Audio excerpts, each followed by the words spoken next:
Algunos críticos sostienen que los defectos de esta obra solo pueden ser ciertas expresiones libres o obscenas que la Inquisición dejó intactas por ser corrientes en una época menos pudibunda que la nuestra. Por su parte, el alemán Spiegel afirma que en la Celestina todos los vocablos eran útiles y necesarios para formar un vocabulario genuino de autoridades de la lengua castellana. Se incorporan al idioma los modismos del lenguaje popular y el refranero, al propio tiempo que los cultismos y giros latinizantes adecuados, proporcionándole tanta flexibilidad y riqueza que hizo posible la exploración literaria de los 2 siglos siguientes. Un libro con vigor expresivo, nitidez de conceptos, sobriedad elegantísima, con un fondo de pesimismo epicúreo, un poco velado y matizado, de una ironía trascendental y amarga, y con un remate que no se sabe si es expiación moral o, en realidad, o triunfante apoteosis, una obra con atisbos de romanticismo en la contextura de los personajes, con su amor y angustia, y por sus elementos populares, cantarcillos y refranes, y con un cierto desdén hacia el mundo clerical que nos recuerda el clima erasmista que tanta huella dejó en las letras hispanas. Un libro que ya no es particularmente español, sino que se ha calificado de europeo, con su aportación de nuevas concepciones de la vida y del amor, una concepción renacentista que cierra un siglo e inicia otro decisivo en el espacio, en el tiempo y en el espíritu humano, la época de los descubrimientos y las reformas. La hora de España, Cristóbal Colón. Durante el reinado de Juan II aparecieron en la corte de Portugal aventureros extranjeros, ansiosos de participar en todas estas expediciones y adquirir en ellas gloria y fortuna. El rey Juan desconfiaba de los espías que pudieran averiguar sus secretos, pero la mayoría de las veces tuvo el buen sentido de conceder audiencia a algunos de aquellos forasteros y escuchar atento cuanto tenían que decirle, y así ocurrió poco después de su advenimiento al trono, cuando un extranjero desconocido le hizo una proposición interesante. Pretendía ir a alta mar, cruzar el océano y descubrir, según sus propias palabras, un país nuevo en Occidente. Apoyaba su demanda con un razonamiento inaudito. Nadie más podría realizar aquel descubrimiento, ya que sólo él había sido elegido por Dios para llevarla a cabo, y se hallaba dispuesto a entrar al servicio de Juan, pero sólo a condición de una rica recompensa. El monarca sometió el asunto a una junta de cosmógrafos, y éstos le recomendaron que no otorgara ningún crédito al extranjero. El rey se adhirió a la opinión de sus consejeros, y aquel oscuro personaje desapareció de Lisboa. Se llamaba Cristóbal Colón. Aunque Cristóbal Colón es una de las más célebres figuras de la historia universal, sabemos poco acerca de su vida privada, hasta 1492.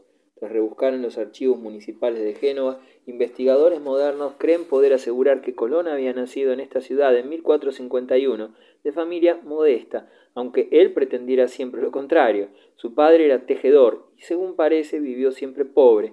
Quizás en su juventud Colón ejerció el oficio de su padre y luego realizó varios viajes por el Mediterráneo, probablemente no como marino, sino como agente comercial. No puede asegurarse que se iniciara en la ciencia de la navegación en aquella época. Sin embargo, el propio Colón nunca hizo revelaciones acerca de su patria y de su familia, sino al contrario. En ningún documento auténtico han aparecido detalles acerca de estos puntos, y jamás los reyes católicos con quienes estuvo tan en contacto las hicieron tampoco. No existe ningún documento emanado de la Cancillería o de la Administración castellana, mientras vivió el descubridor, ni siquiera redactando durante los siglos XVI y XVII, que arroje luz alguna sobre el enigmático problema del lugar de nacimiento de Colón, a quien por rutina se le ha seguido llamando el genovés. Lo que se sabe con seguridad es que Colón salió de Génova entre 1470 y 1480, partió para Lisboa a bordo de un buque mercante y se estableció en la capital portuguesa, donde su hermano Bartolomé residía y se ganaba el sustento dibujando mapas y comerciando con libros. Aquella estancia en Portugal fue decisiva para Colón. Los portugueses eran los adelantados europeos en los descubrimientos geográficos y no cabe duda de que su ejemplo inspiró al futuro gran navegante. Poseían los mejores barcos, los más profundos conocimientos de geografía y de ciencia náutica, y se atrevían a arriesgarse en medio del océano. Probablemente Colón fue introducido por su hermano Bartolomé en los círculos de Lisboa, interesado por la navegación. Luego se casó con una portuguesa cuyo padre fue gobernador de una isla situada cerca de Madeira y había participado personalmente en la obra colonizadora de su país en ultramar. A su muerte legó a su yerno una preciosa colección de obras geográficas. En la Imago Mundi de Pierre de Ailly publicada en Lovaina en 1485, se estimaba en unos 225 grados geográficos la mayor dimensión del mundo conocido. Cristóbal Colón leyó aquel libro y aceptó sus conclusiones, es decir, consideraba menor de lo que es en realidad la distancia oceánica entre Europa occidental y aquella India que él quería alcanzar por el oeste. Con frecuencia, la audacia nace de un error de cálculo. En efecto, Colón se basó también en la idea del cosmógrafo florentino Toscanelli, a quien conoció en Portugal, que suponía que la distancia por tierra entre las costas occidentales de Europa y las orientales de Asia, el país de las especias, siguiendo la dirección del poniente a levante, abarcaba aproximadamente los 2/3 de la circunferencia terrestre. En consecuencia, la ruta marítima desde las costas occidentales europeas, navegando rumbo a poniente hasta alcanzar el litoral asiático, solo comprendía el tercio restante, o sea, la mitad del camino. De hecho, había doble distancia de la que Colón suponía, pero éste lo ignoraba. Un cruzado de la geografía. Desde el año 1480 aproximadamente, Colón trabajaba sin cesar en la realización de sus proyectos y, en primer lugar, presentó un informe al rey de Portugal, Juan II, a quien expuso sus ideas. Él ya sabido que el resultado no fue muy brillante, pero Colón no quiso darse por vencido, y puesto que los portugueses rechazaban aquella oportunidad que se les ofrecía, quedaban otros países y otros soberanos a quienes dirigirse. Resolvió probar suerte en España, ya que, habiendo fallecido su mujer, nada le obligaba a Portugal. Dejó a su hijo de 4 años en el convento de la Rábida, al sur del puerto de Palos. Otros historiadores afirman que Colón no estuvo en la Rábida en 1484, sino 8 años después, en febrero y marzo de 1492, cuando había perdido toda esperanza en la protección de los reyes católicos. Y prosiguió solo su viaje a Sevilla, donde pudo ponerse en contacto con dos personajes muy influyentes, los duques de Medina Sidonia y los de Medinaceli, quienes se mostraron interesados por sus planes, y en 1486 Colón fue recibido en audiencia por Fernando e Isabel. Oídas sus explicaciones, los monarcas decidieron a su vez pasar aquellos proyectos a una comisión para que procediese su estudio. De todas formas, nada podían hacerse de momento, ya que todos los recursos del reino se necesitaban para la guerra emprendida contra el reino granadino. Mientras Cristóbal Colón aguardaba la respuesta definitiva de los soberanos españoles, su hermano Bartolomé se dirigió a Londres a fin de solicitar apoyo al rey de Inglaterra para la gran empresa, pero como Enrique VII era demasiado avaro para arriesgar dinero en tales fantasías, Bartolomé abandonó Inglaterra y pasó a Francia. Fue a principios de enero de 1486, probablemente, cuando Colón llegó a Córdoba, ciudad en donde a la sazón se encontraban los monarcas. No puede determinarse bien qué carácter tuvieron las primeras relaciones de estos con el navegante, a no ser por las subvenciones que de ellos recibió. Por el texto del primer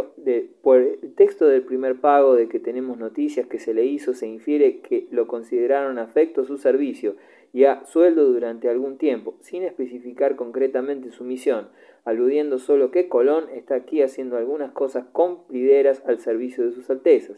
De hecho, los monarcas acogieron favorablemente los proyectos del gran navegante y encargaron una junta de técnicos que informaran sobre los mismos. Esta fue presidida por fray Hernando de Talavera, confesor de la reina, y que había sido profesor de la Universidad de Salamanca, y celebró sesiones en esta ciudad y en Córdoba, estudiando con detenimiento el asunto y oponiendo algunas objeciones y reparos. La mayor decisión histórica. La Comisión Española tardó 5 años en redactar su informe y cuando al fin se conoció su contenido resultó ser negativo en conjunto.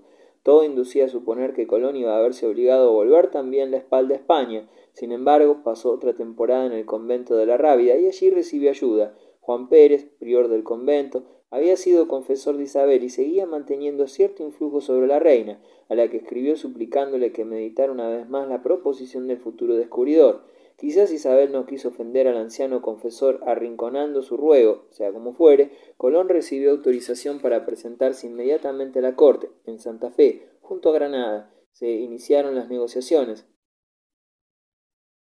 pero las condiciones exigidas por Colón a las que se aferraba encarnizadamente enfadaron a los soberanos y provocaron ironía y recelos en los cortesanos. Fue imposible llegar a un acuerdo y Colón partía ya de la corte cuando Luis de Santángel, tesorero del rey Fernando, le comunicó la noticia de que los monarcas habían decidido aceptar sus condiciones, ya que, conquistada Granada, podían dedicar su atención a la nueva empresa, y al fin llegaron a un convenio con Colón el 17 de abril de 1492. La historia demostraría que aquella decisión sería la más importante de todo su reinado. Quedó convenido que Colón conduciría una expedición hacia el oeste, en busca de las islas y tierras que, según él afirmaba, se encontraban en aquella dirección, y si efectivamente descubría nuevos territorios, sería nombrado gobernador y virrey de ellos, con la categoría de gran almirante de Castilla, y percibiendo además el 10% de los beneficios que reportara el comercio en las regiones nuevamente descubiertas. Colón se creía investido de una misión divina, y después de sus audiencias con Fernando e Isabel se obstinó en que era voluntad de Dios que él descubriese nuevos territorios, pues así se obtendrían los recursos necesarios para una nueva cruzada, argumentos que produjeron profunda impresión. El ideal de la cruzada evangelizadora fue tan importante en las exploraciones españolas como en las portuguesas. De Cristóbal Colón se ha dicho que la piedad era el núcleo de su carácter, único móvil y manera de comprender su confianza en sí mismo, su terquedad y unas exigencias que rayaban en el desafío, considerada la época en que vivió. Colón no era en modo alguno un visionario, pero sí un hombre poseído por una mística de tipo misional. Estaba convencido de su verdad y no se doblegó jamás a consideraciones ajenas. Incluso en su último viaje al nuevo continente destaca su obstinación en mayor grado incluso que su pericia náutica. Se hallaba persuadido de que su propio nombre de pila, Cristóbal, Cristo Ferenc, el que lleva a Cristo, constituía un símbolo revelador de su misión terrenal. En la Biblioteca Colombina de Sevilla se conserva un libro autógrafo de Colón, en el que éste reunió las profecías de los antiguos escritores sagrados y profanos referentes a los viajes y descubrimientos que él proyectó. En sus últimos años soñaba con la liberación del Santo Sepulcro, a través del mar tenebroso. Habían transcurrido varios días desde la jornada memorable del 3 de agosto de 1492, fecha en que la flotilla de Colón salió del puerto de Palos. Se componía esta de la nave capitana, la Santa María, pilotada por el propio Colón, y dos buques más pequeños, la Niña y la Pinta, entregados a colaboradores de confianza, los hermanos Pinzón. Primero pusieron rumbo a las Canarias, donde se interrumpió el viaje el tiempo necesario para reparar averías. Después se internaron en el Atlántico. Los barcos empleados en los descubrimientos fueron la carabela y la nao, esta en menor medida, que, ideadas y perfeccionadas en las costas atlánticas españolas y portuguesas, parecen resumir toda la experiencia náutica de los siglos medievales. Los primeros tipos de carabela mostraron sus defectos en los viajes de exploración que se suceden a lo largo del siglo XV, dice Vincent Vives. Su acción naval europea hace posible la era de los descubrimientos. Sus características son casco resistente y velamen desarrollado. En cambio, la galera mediterránea resultaba quebradiza y débil en su estructura para las aguas revueltas y las marejadas del Atlántico. Colón comunicó a su tripulación que le constaba la proximidad de ciertas islas y que si aún no las habían alcanzado era causa de las corrientes marinas que desviaban los barcos de su rumbo. A partir de entonces navegaron de día y de noche y, durante este periodo de la travesía, el propio Colón manejó el timón de la Santa María casi siempre, ya que se había acostumbrado a dormir solo algunas horas durante el día. El 9 de septiembre notaba en su diario de a bordo que había recorrido 19 leguas, un centenar de kilómetros aproximadamente, pero decidió comunicar una cifra menor para que la tripulación no se alarmara al enterarse que era tan grande la distancia que los separaba de tierra. La estratagema se repitió en días sucesivos, aunque el ánimo de los tripulantes iba decayendo, y los marineros se preguntaban angustiosos si volverían a ver jamás su patria. Fue del 13 al 17 de septiembre cuando Colón hizo por primera vez una observación que constituyó un gran descubrimiento científico, el de la desviación de la aguja magnética o brújula. La comprobación de este hecho demuestra por sí sola la pericia y habilidad del gran marino. La mayoría de los tripulantes se sorprendió extraordinariamente, temiendo perderse en la soledad de los mares, y Colón los tranquilizó, explicándoles que si la aguja se desviaba o noroesteaba, como decía él, era porque seguía la variación de las posiciones de la estrella polar. En cuanto al mar de los Sargazos, lo atravesaron sin incidentes, salvo creer a veces los marineros que ya estaban cerca de tierra, al ver la gran abundancia de hierbas y aves que hacían su aparición sobre el agua.